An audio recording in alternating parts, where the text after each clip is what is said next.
晚霞微树古木沙威，卡康沙वो खापान। सब लोग ये अपना करियर के बारे में सोचता है, अपना लाइफ के बारे में सोचते हैं। हम भी अपना लोग के लिए थोड़ा काम करने का मौका मिले तो करने के लिए हम कोशिश करेंगे। इसलिए हमने चुना है कि हाँ, हम लीडर तो नहीं हूँ, हम महाराज का सिपाही हूँ। फर्स्ट टाइम फैमिली का सपोर्ट उतना नहीं था जब हमने पॉलिटिक्स में काम करने के लिए शुरू किया था, क्योंकि ये पॉलिटिक्स इतना आसान नहीं है यहाँ पे काम करना। एक दिन हम जब ग्रेजुएट होने के बाद गांव में आया, मतलब मेरे गांव में आया, मुझे एक वॉइस मैसेज मिला था उस टाइम। तो ये वॉइस मैसेज सुन के मुझे लगा कि हाँ, ये तो सही बात है, चलो एक साथ मिलके अपना गांव के लिए काम करते हैं, अपना त्रिपुरा के बारे में बात करते हैं। हर लीडर अपना अपना काम करने का स्टाइल होता है। सब लीडर अच्छा है, हम किसी को बुरा नहीं बोल रहा हूँ। आई रेस्पेक्ट एवरीवन। लैंग्वेज को सीखना और सिखाना बहुत ज़रूरी होता है, चाहे जो भी हो। और जैसे बंगाली लैंग्वेज हर गवर्नमेंट स्कूल में सिखाया जाता है, उसी तरह से कॉकबोर को भी हर स्कूल में होना चाहिए। जैसे हम लोग दूसरा स्टेट का लैंग्वेज जैसे तमिल हो, मलयालम हो, सीख सकता है। खुद का स्टेट का लैंग्वेज सीखने में क्या प्रॉब्लम है? तो लोग मीम बनाए इस पे, इस पॉडकास्ट पे। मीम्स बनाने से भी कोई प्रॉब्लम नहीं है। Hello and welcome back to another episode of the Geeky Pod with Manas. First of all, wish all of you a happy Pongal, happy Hangrai, happy Shankranti to all my viewers. आज हमारे इस 46th episode में हमारे साथ एक guest हैं जो कि पीपल द्वारा इलेक्टेड एक मेंबर है, executive member of TTAADC। Now अभी TTAADC क्या है वो आप डिस्क्रिप्शन में दिए लिंक के द्वारा पढ़ सकते हो। बट आज का जो एपिसोड है ये बहुत ही एक ज़्यादा इंपॉर्टेंट एपिसोड है, बिकॉज इस एपिसोड में हमने बात किया कि politicians as a career option politics को क्यों चुनते हैं, फिर इसको चुनने के बाद उनके क्या रिस्पॉन्सिबिलिटीज़ होते हैं, क्या चैलेंजेस होते हैं, या फिर वो जो इलेक्टेड क्षेत्र से आते हैं उस क्षेत्र के लिए वो क्या क्या काम करते हैं, फंड का कैसे क्रंच रहता है, या फिर वो अपने पर्सनल हॉबी को कैसे इंकलकेट कर पाते हैं अपने डे टू डे लाइफ में। इन सब के ऊपर आज हमने बात की है। हमारे जो गेस्ट हैं आज मिस्टर सुहेल देव वर्मा, वो एग्जीक्यूटिव मेंबर हैं TTAADC त्रिपुरा में, और आज उनके साथ हमने ये बातचीत की है, ये पॉडकास्ट सेटअप किया है। वो एज ए मिनिस्टर भी हैं TTAADC में, youth portfolio along with cultural affairs, sports, ये सब पोर्टफोलियोज वो होल्ड करते हैं। तो उनके साथ ये जो कन्वर्सेशन रहा एक आई ओपनिंग कन्वर्सेशन है यूथ के लिए, जो कि पॉलिटिक्स को अपना करियर देखते हैं या फिर लोगों की मदद करना चाहते हैं, सिविल सोसाइटी में सर्विस करना चाहते हैं, उनके लिए ये एपिसोड बहुत इंपॉर्टेंट मैटर करता है। खासकर त्रिपुरा के लोगों के लिए ये एपिसोड एक बहुत ही ज़्यादा friendly and I opening episode रहेगा, ये मैं आशा करता हूँ। सो अगर आप नए हैं इस एपिसोड में, अगर आपने अभी तक सब्सक्राइब नहीं किया, ये मेरा रिक्वेस्ट है कि इस चैनल को सब्सक्राइब कर लीजिए, ताकि ऐसे और भी बेहतर और भी बेटर कन्वर्सेशन आप देख पाएंगे इस चैनल के ऊपर। Thank you. Please like, share and subscribe and enjoy the podcast.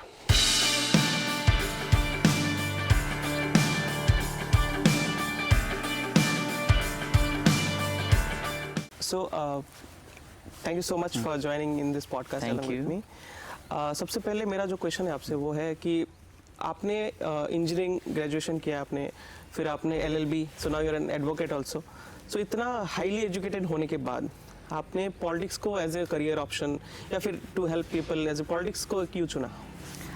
Actually engineering मेरा पेरेंट्स का सपना था, हमने किया है। ये बहुत लंबा स्टोरी है।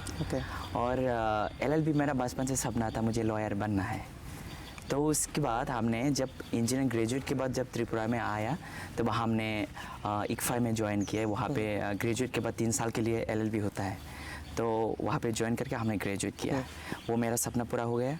तो उसके बाद हमने सोचा कि मतलब सब लोग सोचते हैं कि ग्रेजुएट के बाद हमको जॉब करना है, हमको अच्छा नौकरी करना है, हमको अच्छा लाइफ जीना है, वो हमेशा नॉर्मली सब लोग डिसाइड करता है। तो अपना समाज के लिए काम करना भी तो यूथ का ज़रूरी होता है ना। तो इसलिए सोचा कि हम सब लोग ये अपना करियर के बारे में सोचता है, अपना लाइफ के बारे में सोचते हैं। हम भी अपना लोग के लिए थोड़ा काम करने का मौका मिले तो करने के लिए हम कोशिश करेंगे। इसलिए हमने चुना है कि हाँ, हम लीडर तो नहीं हूँ, हम महाराज का सिपाही हूँ। जैसे महाराज का साथ रह के लोग के लिए सेवा करना, यही है मेरा। ओके।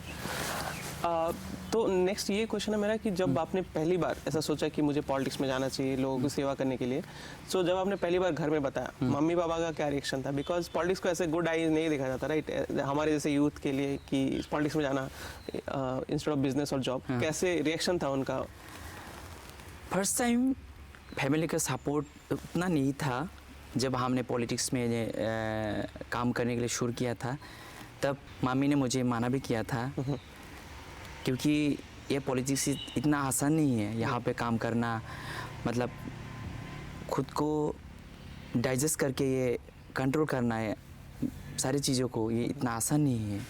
आप कर पाएगा कि नहीं वो आपके लिए चैलेंजेस रहेगा। तो मुझे ये लगता है कि हमेशा मुझे ये चैलेंजेस बहुत पसंद है मुझे। चाहे स्कूल टाइम पे हो, चाहे भी चैलेंज करना मुझे बहुत पसंद होता है। तो उसी टाइम फैमिली का जो मेरा रिलेटिव्स लोग था, मेरा दीदी लोग था और मेरा आंटी लोग था, वही मेरे फैमिली में मेरे ग्रैंड मदर का छोटा भाई पहले पॉलिटिक्स में था। तो उनका बैकग्राउंड देख के मेरा रिलेटिव्स लोग बोलता था कि आपका दादाजी ने बहुत प्रॉब्लम फेस किया था उस टाइम, तो आप भी पॉलिटिक्स में एक्टिव हो जाएगा तो आपको भी प्रॉब्लम फेस करना पड़ेगा, आप पॉलिटिक्स में मत जाओ, आप अपने करियर बनाने के लिए एग्ज़ाम देने के लिए प्रिपेयर करो, ऐसा बोल रहा था फैमिली में। तो एक दिन हम जब ग्रेजुएट होने के बाद गांव में आया, मतलब मेरे गांव में आया, तब एक भैया था जीतू देवर्मा नाम, हाय उनका जीतू देवर्मा है उनका नाम। तो भैया ने बोला कि चलो एक साथ मिलके अपना गांव के लिए काम करते हैं, अपना तिपरलन के बारे में बात करते हैं। तो उन्होंने बुलाया, तो हमने तब से मुझे एक वॉइस मैसेज मिला था उस टाइम। तो ये वॉइस मैसेज सुन के मुझे लगा कि हाँ ये तो सही बात है, यहाँ हमारा अधिकार के लिए बात करना चाहिए। तो उसी टाइम हम लोग गांव-गांव घूम के लोगों से मिलने लगा, तो लोगों से बात करने लगा। तो मुझे ऐसा लगा कि हाँ चलो बात करते हैं सब मिलके। तो भैया लोगों ने कहा कि चलो सबको यूथ को एक साथ करके गाँव में घूम के लोगों से बात करना शुरू किया। तब तो बहुत सारे चैलेंजेस मुझे फेस करना पड़ा उस टाइम, बट बाद में हो गया सब। राइट। सो जैसे आपने शुरू किया राइट पॉलिटिकल जर्नी अपना, सो जैसे आपने बताया कि आपने डोर टू डोर विजिट किया, यूथ को एक साथ किया, फिर जो अभी जो आपका जो पार्टी है त्रिपुरा मथा, उसमें जो हमारे जो महाराज हैं उनका जो विज़न है उससे आप कैसे इंस्पायर हुए, उनके साथ कैसे जुड़े, उनके पार्टी के साथ कैसे आए, और उनकी कौन से ऐसे मतलब गुड क्वालिटीज़ हैं जो आपको अच्छे लगते हैं, so that you join this organisation also? 2019 महाराज का मूवमेंट शुरू किया था। उस टाइम महाराज को मुझे बहुत अच्छा लगा, क्योंकि उनका सोच, उनका जो आइडियोलॉजी मुझे बहुत अच्छा लगा। क्योंकि हर लीडर अपना अपना काम करने का स्टाइल होता है। सब लीडर अच्छे हैं, हम किसी को बुरा नहीं बोल रहा हूँ, आई रेस्पेक्ट एवरीवन, बट महाराज जी का ऐसा एक अलग जो सोच है वो मुझे बहुत अच्छा लगा। हर पॉलिटिशियन हमेशा नेक्स्ट इलेक्शन के लिए सोचता है, बट महाराजा ही always thinks for our next generation. So वो वर्ड मुझे बहुत टच किया है। तो महाराज हमेशा अपना लोगों के बारे में सोचता है, यूथ के बारे में सोचता है, सबको आगे लेके चलता है। वही मेरा मतलब सबसे ज़्यादा महाराज जी का अच्छा लगा। हाँ, मुझे एक बार मौका मिला था उनसे मिलने का इन गुवाहाटी एयरपोर्ट। सो उनका जो पर्सनालिटी है, डायनामिक पर्सनालिटी, उससे मैं लाइक फ्लेवर गास्टेड क्या वाओ, लाइक हीरो जैसा। सो फिर उनका एक इंटरव्यू आया था रिसेंटली इलेक्शन के टाइम में विथ अनफिल्टर्ड विथ समदीश, वो भी अच्छा लगा मुझे। So I am also quite like his personality and all. So now coming to next question. So जैसे आपने पॉलिटिक्स ज्वाइन किया राइट लाइक इन 2019, फिर आप 2021 में आपने इलेक्शन जीता। पॉलिटिक्स हम 2014 में हम जब ग्रेजुएट करके आया था, उसी टाइम हमने IPFT में ज्वाइन किया। तो हमने कहा कि मेरा एक भाई है हमारे गांव में, उन्होंने मुझे बुलाया है पॉलिटिक्स में ज्वाइन करने के लिए। तब हमने चुप चुप के मतलब घर में मेरा फैमिली मेम्बर्स को नहीं बोला था। तब हम मतलब घर से निकाल के वो भैया से मिल के घूमने लगा, गाँव घूमने लगा। तो घर में पूछा था आप कहाँ जा रहे हो, आप पढ़ाई करो, एक जॉब के लिए प्रिपेयर करो, ऐसा प्रेशर था घर में। तो हमने उस टाइम उनका बात भी हम माना था, जैसे पॉलिटिक्स का साथ साथ हमने पढ़ाई भी शुरू कर रहा था उस टाइम। तो ये दोनों में एक साल लेके चलना बहुत मुश्किल था। बट मेरा बचपन से शौक़ था कि मतलब ग्रेजुएट करने के बाद अपना लोगों के लिए कुछ काम करे और अपना समाज के लिए कुछ बात करे, ताकि कुछ यूथ को मतलब इंस्पायर कर सके। ऐसा मेरा सपना था पहले। तो महाराज जी से मिला था 2019 को, तो उनका लीडरशिप मुझे बहुत टच किया है। ओके। तो महाराज जी ने मुझे 2021 TTADC इलेक्शन में मुझे मौका दिया लड़ने का। उन्होंने मुझे EM बनाया और बहुत सारे काम करने का मौका दिया है। तो ऐसा लीडर हम कभी नहीं देखा। सब लीडर अच्छे हैं, अपना तरीके से काम करता है, बट ऐसा पहला लीडर है जिन्होंने यूथ को मौका दिया है। तो हमारे बैच में ज़्यादा यूथ ही होता है। तो उनका सोच जो फ्यूचर का होता है ना, तो हमेशा वो एडवांस सोचता है कि अपना समाज को प्रोटेक्ट करना है तो यूथ को ज़रूरत है। तो इसलिए हमने महाराज जी से ज्वाइन किया। ओके। सो उसके बाद 2019 के बाद आपने इलेक्शन जीता 2021 and I think then you become EM। Yes. So उसके बाद जो जर्नी रहा लास्ट 3.5 years, उसमें एज एन EM आपका क्या अचीवमेंट रहा, आपने लोगों के लिए क्या क्या काम किया? इफ़ यू कैन समराइज कि बहुत सारे जितने भी सेक्टर हैं ADC के अंडर, TTADC के अंडर, उसमें क्या क्या आपने अचीव किया है इन टर्म्स ऑफ फंड? पहले आता था कि फंड भी कम है, एलोकेशन भी कम होता था। तो in terms of all that सब कुछ मैनेज करके क्या क्या अचीवमेंट हुआ है अब तक? जैसे मेरा 2 डिपार्टमेंट है, एक स्पोर्ट्स एंड यूथ अफेयर्स, और बाद में मुझे और एक डिपार्टमेंट में दिया है, information and cultural affairs. 3.5 years में मेरा कंस्टिट्यूंसी में मुझे महाराज जी ने मुझे ये मौका दिया है कि उनका लीडरशिप में, उनका गाइडेंस में हमने प्रोजेक्ट बनाया है। और हमारा ऑनरेबल CM का गाइडेंस से हम लोगों ने TTADC की तरफ से मेरा कंस्टिट्यूंसी में एक स्पोर्ट्स स्कूल मिला है, एक एस्ट्रोटप का एक प्लेग्राउंड मिला है, और नया सब जोनल भी मिला है, और पेट्रोल पंप भी मिला है, स्मोक हाउस मिला है, और ऐसे और भी छोटे छोटे चीज़ हमने काम करने का बहुत मिला है। और पहले TTADC में MDC कॉन्स्टिट्यूंसी डेवलपमेंट फंड नहीं था। जब तिपरामोथा TTADC में आने के बाद महाराज जी के नेतृत्व से ऑनरेबल CM की लीडरशिप में हम लोगों ने ये MDC डेवलपमेंट फंड से काम करने का मौका मिला है।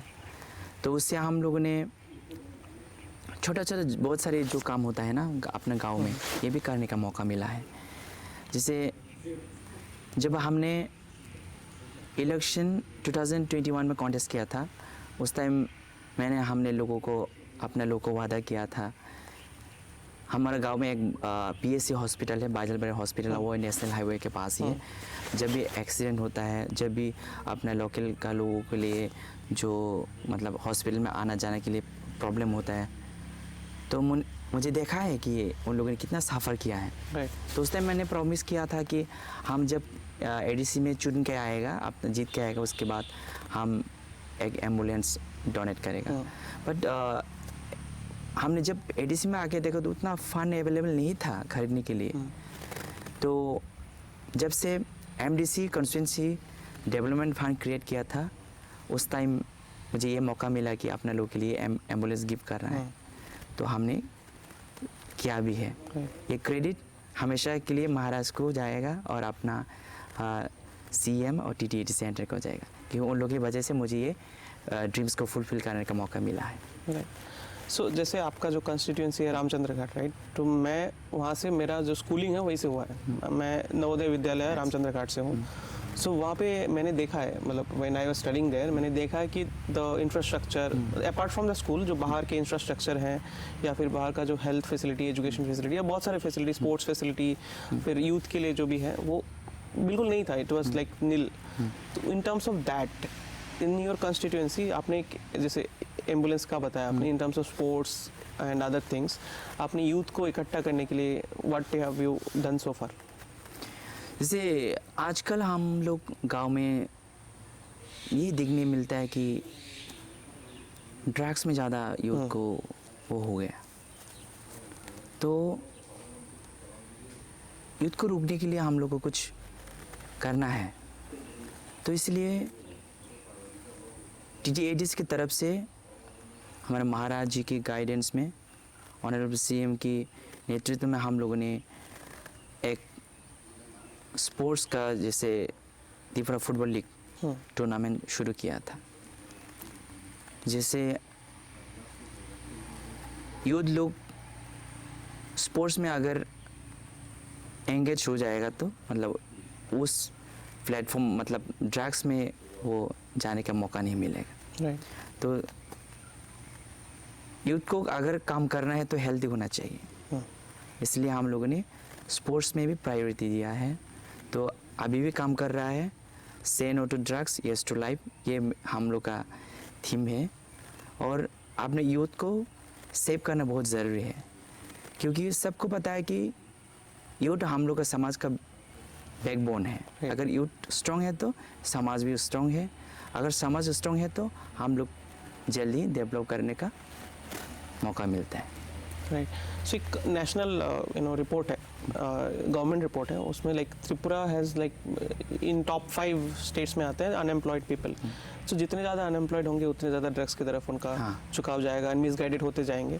सो उसको रोकने के लिए इन terms of awareness, in terms of कि बहुत सारे ऐसे रिहेबिलिटेशन सेंटर क्रिएट किए जाए, व्हाट इज योर विजन कि आप आगे और क्या करना चाहते हो यूथ के लिए, ताकि ड्रग्स की तरफ वो लोग नहीं जाए एंड हेल्दी लाइफस्टाइल चुने, and if not some job or they can do some business करके भी वो अपना गुजारा कर पाए, स्पोर्ट्स में जा पाए, फुटबॉल खेल पाए एंड सो ऑन.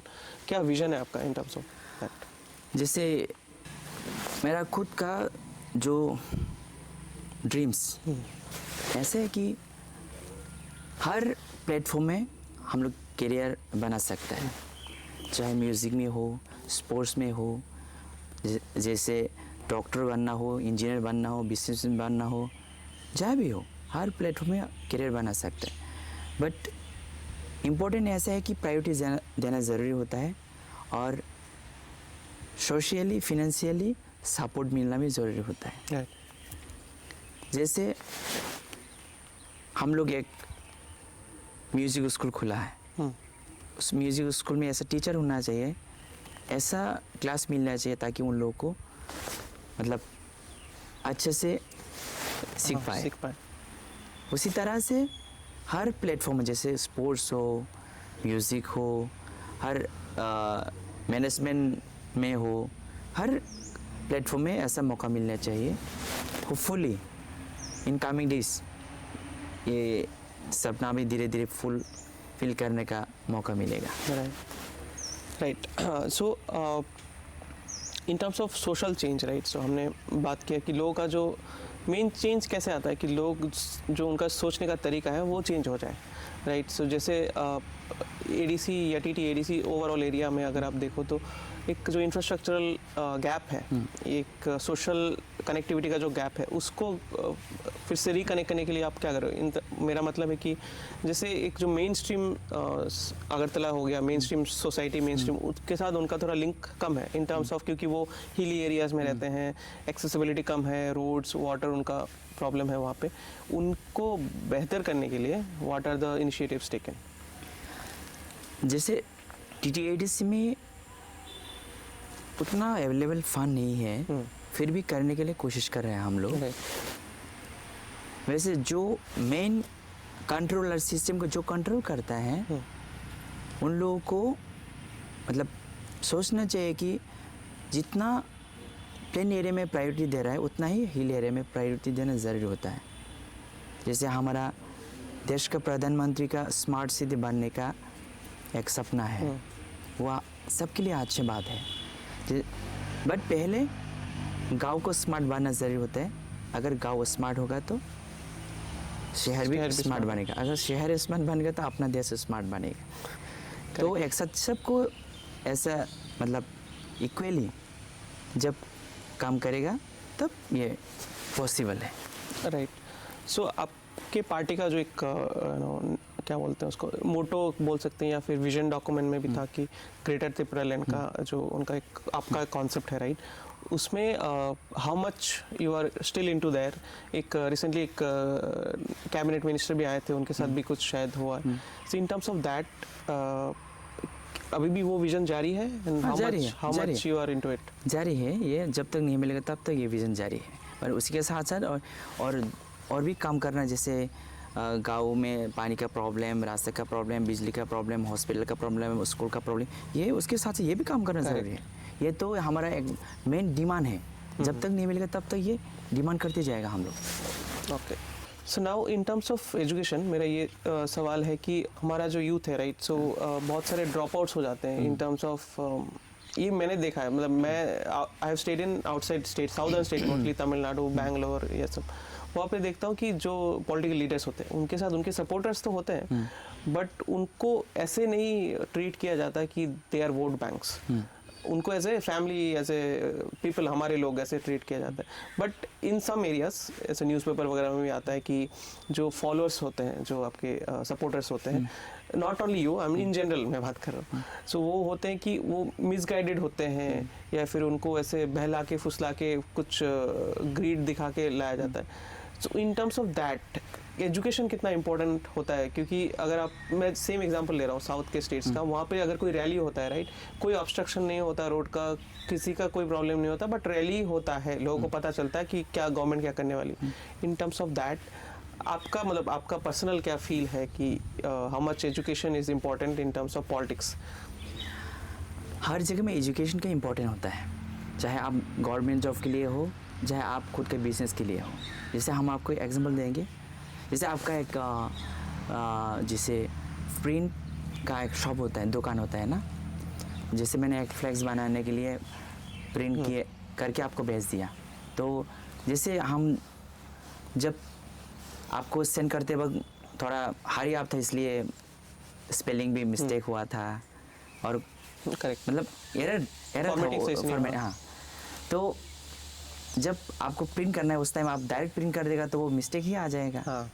अगर आप पहले लिखा हुआ आदमी है तो आपको समझ में आएगा कि ये गलत है, ये स्पेलिंग मिस्टेक है, तो इसको आप कार्य करके ऑटोमेटिकली आप प्रिंट कर सकते हैं। अगर आपको वो मतलब मिस्टेक के बारे में नहीं पता है, आपको एजुकेशन नहीं है, तो आप कैसे करेगा? करेक्ट। तो बिजनेस में भी आपको चाहिए और जॉब के लिए भी चाहिए और पॉलिटिक्स के लिए, हर जगह में एजुकेशन जरूरी होता है। बिना एजुकेशन से आप कभी मतलब खुद को पहचान दे नहीं पाएंगे। राइट। क्योंकि जो होता है ना, हर एक पार्टी में अगर आप देखो तो उनके जो लीडरशिप होते हैं, उनके जो थिंक टैंक्स होते हैं, थिंक टैंक मतलब हु क्रिएट पॉलिसीज या फिर जो भी विजन है, वो they are highly educated. In your case also जो हमारे बुबागरा हैं वो she is highly educated, right. So उनका जो विजन है उसको लोगों तक पहुंचाने के लिए, समझने के लिए, उनका जो टीम है, जैसे आप हैं या आपके जो कोलीग्स हैं, they are also highly educated now, जैसे आप, you are also an advocate, right. So similarly लोगों को ये बात समझने के लिए, तो उनको भी राइट और रॉन्ग या फिर ब्लैक और वाइट को समझने के लिए they also should be educated, right. So that's the question that I had. Now next what I want to understand is, we are discussing, हम लोग हिंदी में बात कर रहे हैं, right, in general, but Tripura का जो अगर आप देखोगे तो 2 स्टेट लैंग्वेज माना जाता है, 3 actually right now, I think English also added, Bengali, Kokborok and English. But if you see पूरे स्टेट में घूम के, Bengali has the prominence, but Kokborok का जो कल्चरल सिग्निफिकेंस है या फिर जो इनबिल्ट सिग्निफिकेंस है, because inhabitant dwellers, right, so उसका उतना ज़्यादा एक्सपांड नहीं हुआ है। स्कूल में भी, कॉलेज में भी कॉकबोरोक उतना स्टडी नहीं किया जाता है। तो इन टर्म्स ऑफ दैट आपका क्या व्यू पॉइंट है, कितना ज़्यादा और कॉकबोरोक लैंग्वेज फैलना चाहिए, लोगों को जानना चाहिए? लैंग्वेज को सीखना और सिखाना बहुत ज़रूरी होता है, चाहे जो भी हो। और जैसे बंगाली लैंग्वेज हर गवर्नमेंट स्कूल में सिखाया जाता है, उसी तरह से कॉकबोरोक को भी हर स्कूल में होना चाहिए, राइट। क्योंकि हम लोग एक साथ यहाँ पे रह रहा है तो सबको ये कॉकब्रोक जानना भी ज़रूरी है। जैसे हम लोग दूसरा स्टेट का लैंग्वेज जैसे तमिल हो मलयालम वो सीख सकता है, खुद का स्टेट के लैंग्वेज सीखने में क्या प्रॉब्लम है? तो इसलिए हर लैंग्वेज को इम्पोर्टेंस देना ज़रूरी है। Correct. So in terms of उसी के लिए जितने कल्चरल फेस्टिवल्स होते हैं या फिर जो कल्चरल अवेयरनेस प्रोग्राम्स होते हैं उसमें मैंने आपका बहुत सारे इंटरव्यूज भी देखे हैं जो आपने प्रेस को दिया है, उसमें भी बहुत सारे क्वेश्चंस आते हैं, कोई कोई हिंदी में पूछता है, कोई कॉकबोरक में, कोई बंगाली में, कोई कोई इंग्लिश में भी पूछता है, but you try to answer इधर इन कॉकबोरक और इन इंग्लिश और मैक्सिमम हिंदी। सो उससे ये होता है कि एक मैसेज जा रहा है कि when I am trying to convey कि आप भी सीखो थोड़ा कॉकबोरक, कि हमें भी फ़ायदा हो, लोगों को भी फ़ायदा हो, right? So in terms of that ये जो क्वेश्चंस वगैरह आते हैं या फिर हायर एजुकेशन में भी होता है, राइट? सो उसमें भी कॉकबोरक कितना इंपॉर्टेंस होना चाहिए? लाइक क्या विजन है आपके पार्टी का कि कॉकबोरक लैंग्वेज को कल्चरली और भी ज़्यादा प्रमोट किया जाए? हाँ, हमारा विजन कॉकबोरक को मतलब प्रमोट करना और उसको और भी आगे लेके चलना। जैसे स्क्रिप्ट का प्रॉब्लम हो और उसको हर स्कूल में मतलब सब्जेक्ट ऐसे मतलब कंपलसरी ऐड करना हो, ये हमारा डिमांड है। जैसे वाइल ग्रोइंग अपना मेरे स्कूल में था कि जो भी कल्चरल प्रोग्राम होता था तो उसमें अगर 6 डांस या म्यूज़िक प्रोग्राम से 50-50 होता था कि नॉट 50-50 30-30-30 होता था, 30 हिंदी 30 कॉकबोरक 30 बंगाली ऐसा होता था। बट स्टेट्स के स्कूल में ऐसा नहीं देखा जाता है, जैसा जहाँ तक मैंने देखा है, शायद होता हो बट जहाँ तक मैंने देखा है। सो इसको प्रमोट करने के लिए स्कूल लेवल भी हमें कॉकबोरक का प्रमोशन ज़रूरी है। Now coming to sports, right? So Tripura से बहुत सारे ऐसे स्पोर्ट्समैन निकले हैं, फ्यूचर भी आएंगे, so, उनको और प्रमोट करने के लिए, बिकॉज त्रिपुरा अगर आप देखो IPL एक जो होता है या फिर super league, Indian super league ISL, उसमें भी त्रिपुरा का जो पार्टिसिपेशन है वो राइट नाउ बहुत कम है। कुछ लोग हैं जो कि नेट प्रैक्टिस तक जा पाए हैं या फिर खेले नहीं है अभी तक but net practice they have reached. So उनको और ज़्यादा फैसिलिटी देके प्रमोट करने के लिए अभी तक what are the improvements that you have done as an EM of youth affairs and sports, और आगे भी आपका क्या विजन है? जैसे TDADC एडमिनिस्ट्रेशन की तरफ से महाराज जी का एक प्रोजेक्ट अभी चल रहा है, उनका लीडरशिप में हमारा ऑनरेबल CM का गाइडेंस में हम लोगों ने एक अभी TDADC सुपर लीग शुरू किया है रिसेंटली। ये कंटिन्यूसली 3 मंथ्स खेलेंगे। टोटल जैसे हम लोग का 10 टीम किया हुआ है, 10 टीम है। उसी टीम में हर टीम में 20 प्लेयर्स होता है। हर प्लेयर्स को मंथली ऑनरियम 8,000 करके देता है हम लोग। तो फर्स्ट प्राइज जिनको मिलेगा उनको 5 लाख मिलेगा, जिनको सेकंड होगा उनको 3 लाख मिलेगा। ऐसा करके हम लोगों ने इस बार एक प्रोजेक्ट बनाया है। तो हमारा यही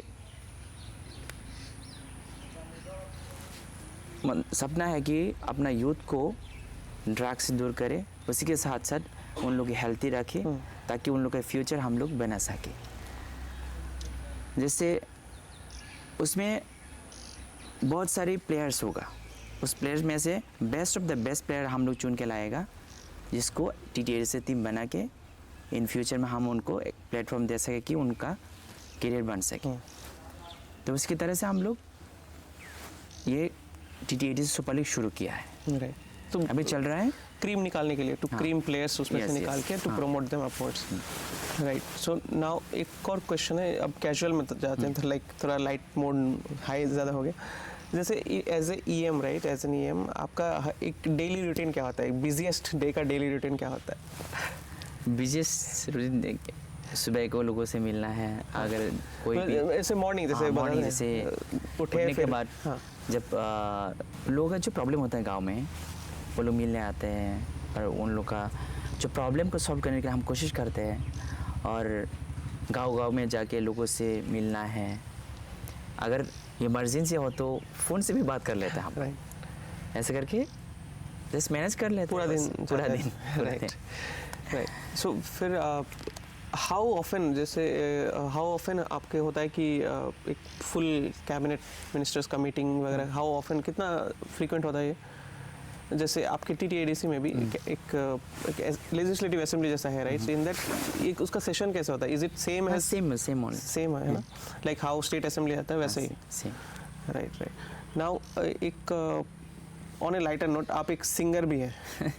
सिंगर तो नहीं बोल सकता बट म्यूजिक लवर है। राइट। ऐसे गाने सुनने के बाद गुनगुना लेते हैं। जब कॉलेज में बहुत सारे लोगों को नहीं पता होगा कि आपने कुछ गाने भी गाए हैं with other singers, Biswajit da and बाई Surabhi and others, right? So ऐसे लाइटर मोड पे कुछ एक गाना हो जाए। लाइटर मूड में बेसिकली हम कॉकब्रो ही गाता हूँ। अच्छा। और जब कॉलेज पे था, हाँ, तब भी हम लोग का एक म्यूज़िक बैंड था, उसमें से हम भी पार्टिसिपेट करता था। ऐसा करके मतलब प्रोफेशनल सिंगर तो नहीं हूँ बट मुझे गाना गाने का शौक़ है और म्यूज़िक पसंद है, बस यही। कुछ ऐसे सिंगल लाइन या 2 लाइन आप गुनगुना दीजिए। ठीक है हम कोशिश करेंगे। बिल्कुल।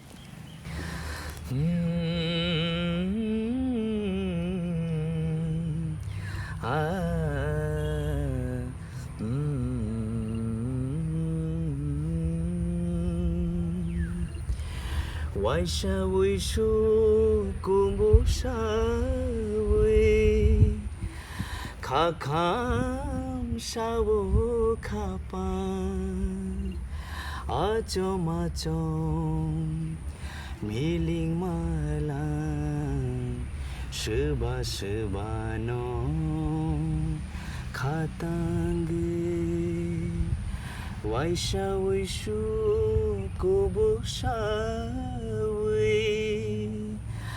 Kakam shawo kapan Acho macho miling malang Shiba no khatang बस।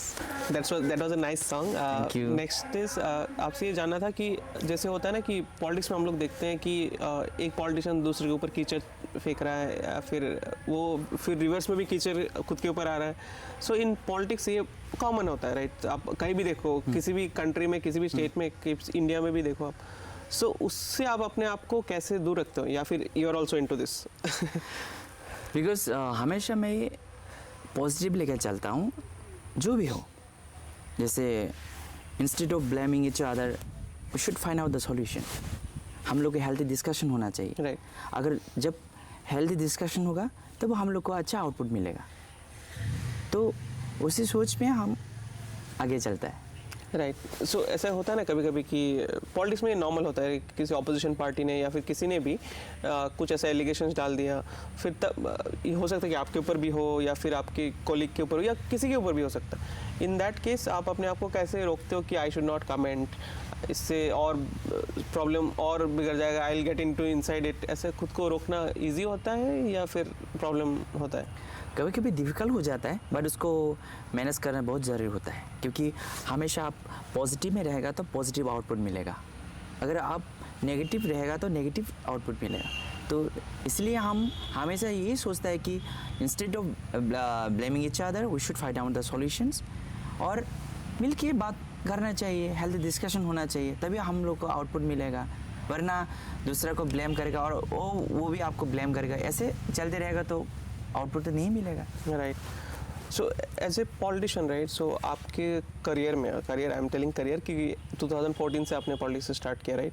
सो इन ए करियर ऐसा कोई मोमेंट जिसमें आपको लगा कि yes I have made the right decision, जिससे लोगों को इम्पैक्ट हो रहा है एंड लोग उससे फ़ायदा ले पा रहे हैं, and this is my personal feeling, मतलब आपका पर्सनल फीलिंग है कि this is the right way to help people? ऐसा आपको कोई ऐसा मोमेंट आपके करियर में आया हो लोगों से बातचीत करते हुए, या फिर ऐसा कुछ? ऐसा दिन भी आया कि जब पॉलिटिक्स में एंटर किया था तब बहुत सारी चैलेंजेस फेस करना पड़ा, तब कभी कभी फैमिली का सपोर्ट भी नहीं मिलता था, तब मुझे ऐसा लगे हाँ मुझे पॉलिटिक्स में जाना नहीं चाहिए। तब दोस्त लोगों ने आके मुझे बहुत सपोर्ट किया, नहीं दोस्त हम लोग अभी दूसरा प्लेटफॉर्म में है, आपको यहाँ जाके अपना लोग के लिए काम करना चाहिए। दोस्त लोगों ने बहुत सपोर्ट किया मुझे, क्योंकि अभी हम नाम लेना नहीं चाहूँगा उन लोगों का नाम, कोई डॉक्टर का जॉब कर रहा है, कोई इंजीनियर है, कोई कुछ अच्छा पोस्ट में काम कर रहा है, ये लोग ही मुझे सपोर्ट किया एज मतलब फैमिली भी सपोर्ट करने लगा धीरे धीरे। उसके बाद फ्रेंड्स लोग भी मुझे बहुत एनकरेज किया कि नहीं, आपको यहाँ पे रह के लोगों के लिए सेवा करना ज़रूरी है, आपको काम करना चाहिए पॉलिटिक्स में लेके। ये दूसरे लोग ही मेरा वो था, स्ट्रेंथ था। राइट। फिर एज ए पॉलिटिशियन राइट, आपको लोगों से मिलना होता है राइट, जो पीपल होते हैं जो वोटिंग करते हैं, they are the deciding factor एक पॉलिटिशियन के करियर में। सो हाउ मच इम्पोर्टेंस रखते हैं पीपल, लोग आपके लिए? फ्रॉम माई व्यू हम ये सोचते हैं कि एक पॉलिटिशियन के लिए पब्लिक ईश्वर के जैसा है, गॉड जैसा है। जैसे हर धर्म में हम लोग, क्रिश्चियन है तो चर्च में जाते हैं हम लोग प्रे करने के लिए, हिंदू मंदिर में जाते हैं, मुस्लिम मस्जिद में जाते हैं। उसी तरह से हम लोग जो पॉलिटिशियन है, लोगों का घर जाना, उन लोगों से मिलना बहुत इम्पोर्टेंट होता है मेरे ख्याल से। जैसे पब्लिक हमारे लिए ईश्वर है, उनका घर हमारे लिए मंदिर है। ये सोच ले कि हम पब्लिक से मिलता है और उन लोगों से बात करते हैं। अगर उन लोगों को कुछ भी प्रॉब्लम हो, 100% तो कर नहीं सकते सबको, बट करने के लिए हम कोशिश करते हैं, हेल्प करने के लिए कोशिश करते हैं। उसी तरह से हम लोग धीरे धीरे राइट मतलब सीख रहा है। राइट। इतना तो परफेक्ट नहीं हुआ, बट परफेक्ट होने के लिए कोशिश कर रहा है बस। करेक्ट। एक होता है ना कि जब ऐसे बोलते हैं, इन जनरल मूवीज़ में भी दिखाते हैं कि इलेक्शन के टाइम में कुछ होता है, आफ्टर इलेक्शन पॉलिटिशियन बदल जाता है, वो लोग नहीं आते सामने। सो इन टर्म्स ऑफ दैट आप कितना अप्रोचेबल हो अपने लोगों के लिए? मतलब एक ऑर्डिनरी आपकी कॉन्स्टिट्यूएंसी का कोई आ रहा है, एक बूढ़ा आदमी या फिर कोई एक लेडी, वो आपके पास आके इजीली बात कर सकते हैं कि यू हैव सम रिस्ट्रिक्शन कि आप नो रिस्ट्रिक्शन, क्योंकि ये पोस्ट परमानेंट नहीं है। जब तक आप ये पोस्ट में रहेगा तब तक अपने लोगों के लिए सेवा करना हमारा रेस्पॉन्सिबिलिटी है।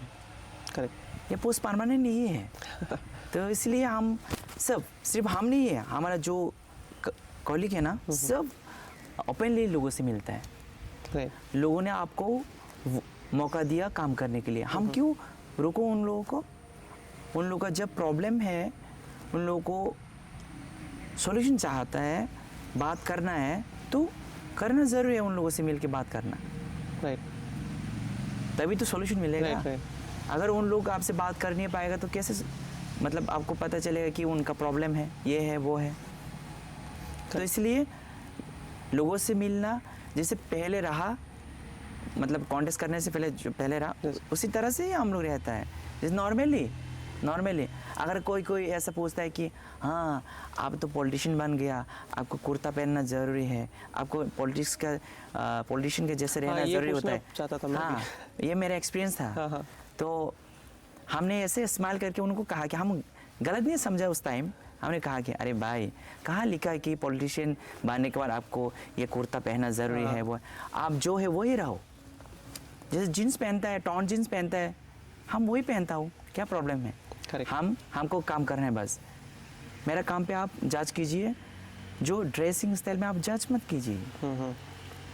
क्योंकि मुझे काम करना है। ये मेरा भी सवाल था कि बचपन से था कि जब भी पॉलिटिशियंस को देखते हैं वो कुर्ता पजामा में होते हैं। वो अपना मर्जी होता है, अपना जो स्टाइल। ये ड्रेस कोड होता है क्या, या फिर ऐसा कुछ नहीं है? ड्रेस कोड ऐसा कुछ नहीं है। हम जैसे आपको कुर्ता में कंफर्टेबल है, आपको जैसे मतलब लुंगी में कंफर्टेबल है, you can wear, no problem. ये आपका मर्जी है। मुझे जीन्स पहनना पसंद है, मुझे जीन्स पैंट पहन के रहना कंफर्टेबल होता है, तो आप पहनो, क्या प्रॉब्लम है? उसमें कोई जज होना नहीं चाहिए। राइट। एक लास्ट 2-3 क्वेश्चंस हैं। जैसे अभी सोशल मीडिया का एज चल रहा है, right? So everything is in social media, everyone is in social media. तो इसमें आपको खुद को, अपने काम को प्रमोट करने के लिए सोशल मीडिया या फिर PR टीम बोलते हैं, पब्लिसिटी एंड रिलेशन टीम, उसका होना कितना इंपॉर्टेंट होता है? बहुत इंपॉर्टेंट होता है। कोई ऐसा कमेंट भी होता है कि जैसे सोशल मीडिया में आपका काम का जो पिक्चर डालने से क्या दिखाने के लिए काम करता है क्या? कोई ऐसा क्वेश्चन में आता है, बट वो नेगेटिव नहीं है, पॉजिटिव ही है। बट उनको ऐसा लगना चाहिए कि आपके लिए वो काम कर रहा है, आपको दिखना चाहिए। करेक्ट। ताकि दूसरा देख के इंस्पायर होके वो भी कोशिश करके वो काम करने के लिए बहुत ज़रूरी होता है। पब्लिक से टच होना बहुत ज़रूरी होता है।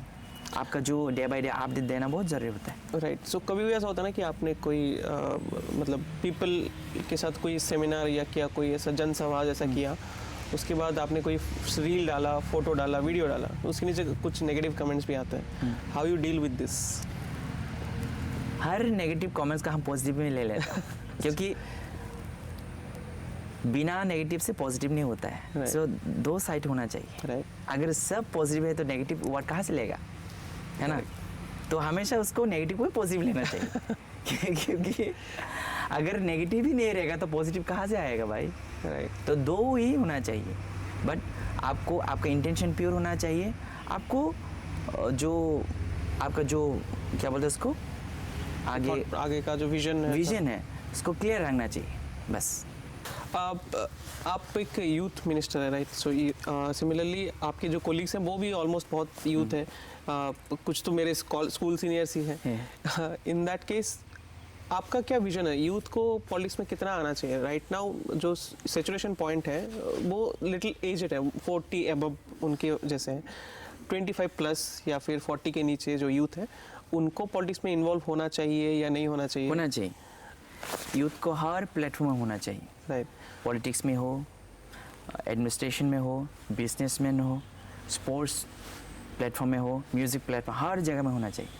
अगर यूथ हर जगह में रहेगा ना तभी हम लोग को मतलब स्ट्रॉन्ग करके और भी मतलब खुद का जो राइट्स को लेके आना मतलब इजी रहेगा। ओके। नेक्स्ट ईयर इलेक्शन होने वाला है, right? So almost middle of next year में भी डेट्स अभी तक नहीं आए। सो अभी जो आपका जो बचा कुछ साल या महीने हैं या फिर जो हो चुका है ऑलरेडी, कुछ काम आपने किए हैं, कुछ आपके विजन में है, आप करना चाहते हो, सिमिलरली आपकी कंस्टिट्यूएंसी में फिर आपके जो पोर्टफोलियोज हैं मिनिस्ट्री में उनके थ्रू आप और क्या आगे करना चाहते हो, जो आपका विजन है next if you get elected, तो जो आपका विजन है वो आगे आप क्या है?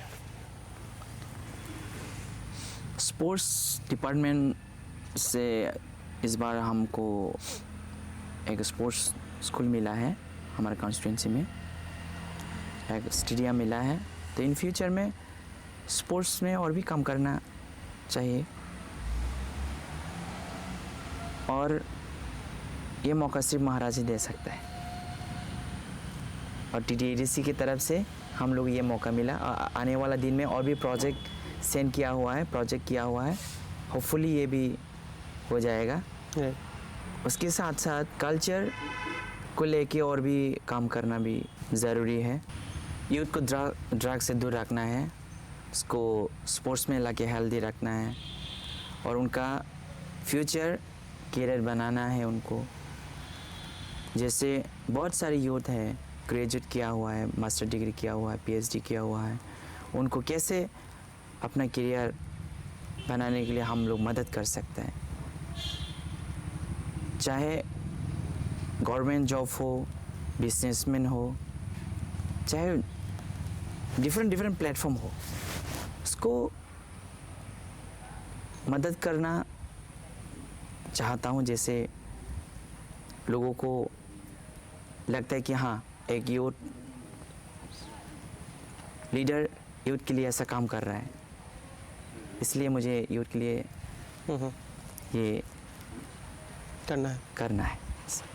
Right. So on a lighter note, right, ये हमारा जो अभी तक का पॉडकास्ट हुआ, राइट, उसमें हो सकता है कि कोई क्लिप निकाल के मीम बना दे, तो उस पर आपका क्या रिएक्शन रहेगा? How much you are into meme culture?